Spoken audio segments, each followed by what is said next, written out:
Congressman, want to bring in now Republican Senator David Perdue of Georgia, also of Georgia, like Congressman Lewis. And Senator, thank you for joining us this morning. I know that you're one of President Trump's closest allies in the Senate. How do you respond to what we just heard from Congressman Lewis, that he believes President Trump is a racist? Well, of course, I think that's ridiculous. I grew up in the South. I fully understand what that means. But the congressman and I just disagree on a couple of things. First, I'm from Georgia. I've been in those schools he's talking about, and he's exactly right that regardless of race, religion, anything, those schools, those kids are doing great together. The problem is when you get to the Washington politicians, the career politicians who want to pander to their base. What we have going on here right now is a gross misrepresentation. This all started with a total misrepresentation of a meeting that happened last Thursday. And people forget that just 2 days earlier, this president, in an open meeting with media in there for almost an hour, George, debated this with both sides, Democrats, Republicans, House members, and the Senate.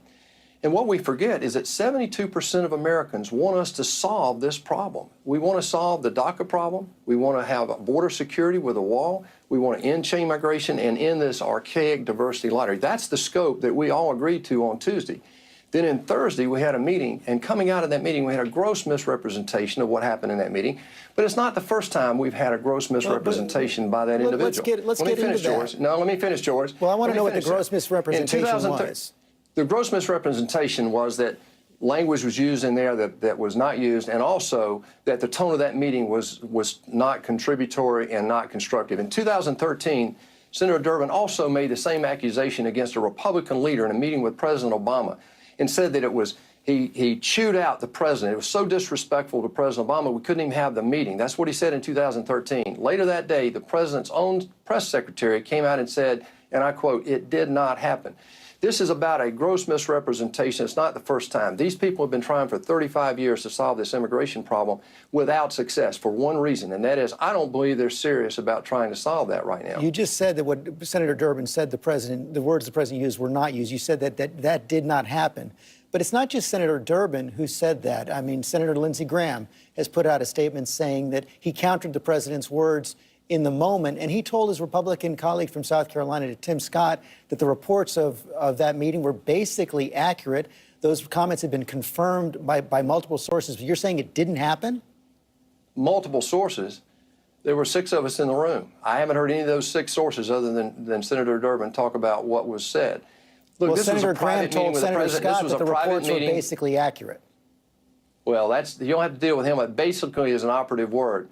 The trouble here is that Senator Durbin came and brought a proposal. And let's put this in perspective. But I want to get to the proposal. But you're saying flat out, definitively, the president did not say those words. I'm saying that this is a gross misrepresentation. It's not the first time Senator Durbin has done it, and it is not productive to solving the problem. So what did the president say? Most people in America, George, want us to solve the DACA situation. Republicans and Democrats want to solve the DACA situation. But we also want to make sure that we're not back here in 5 years doing the same thing again. What we have to do is secure our borders, George. This is a serious issue. It's not just an immigration issue. It's a national security issue. The president wants a wall, and we're not talking about 2,000 miles here. We're talking about 600 miles or so. We're not talking about anything that's unreasonable or that the Democrats haven't already voted for in the past. The second thing is third thing, we've got to end chain migration. And this is where 72% of our population agrees. We need to limit it to the worker, the spouse, and the immediate family. 72%, George, almost 60% believe that we should move to a merit-based immigration system similar to what the commission did when you were in the White House in the 90s. President Clinton received a report from Barbara Jordan and a presidential commission on immigration that said they wanted to end chain migration and move more toward an immigration system based on merit and who people were, not where they were from, which is what our system is, more like Canada and Australia. The supporters of this bipartisan deal say they do limit chain migration, that there is some border wall funding in there as well, about $1.6 billion. I want to get more on that, but just to be clear, I'm not clear on exactly what you're saying happened in this meeting. You say it was a gross misrepresentation. Senator Durbin has been very clear. Senator Graham has told others that the reports were basically accurate. Are you saying the president did not use the word that has been so widely reported? I'm telling you he did not use that word, George, and I'm telling you it's a gross misrepresentation. How many times do you want me to say that? What is happening here is the same thing that happened in 2013, where you had a press secretary of your president who said it didn't happen. What did happen in that meeting was a very constructive conversation about how to move forward. We were listening to a proposal that the Democrats are bringing forward. It's not a serious proposal, but $1.8 billion has already been basically approved. It's in the current budget. What we want to do is get serious about a compromise. Look, this deal has got to find symmetry.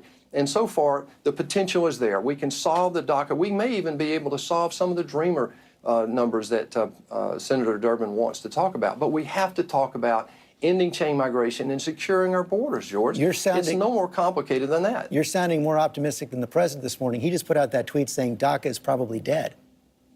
Well, unless the Democrats get serious about negotiating, I mean, what we have to do is find common ground. But both parties, and Americans want this, both parties want to solve the DACA issue.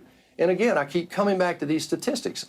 80% of Americans want the DACA situation fixed, but almost 75% want the chain immigration system fixed once and for all. So we're not back here in 5 years with the same problem. So you're saying you're only going to see a deal if we have DACA in the context of overall immigration reform. You're against that more limited deal, DACA for border security, in order to keep the government open.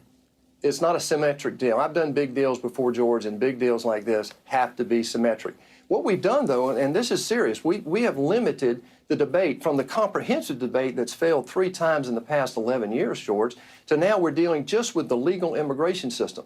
1.1 million legal immigrants come into our country every year, up from 300,000 just 40 years ago.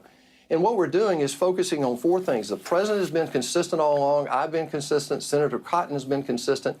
That any deal on DACA has got to include border security, including a wall, and the end of chain migration. That's been consistent for the past year.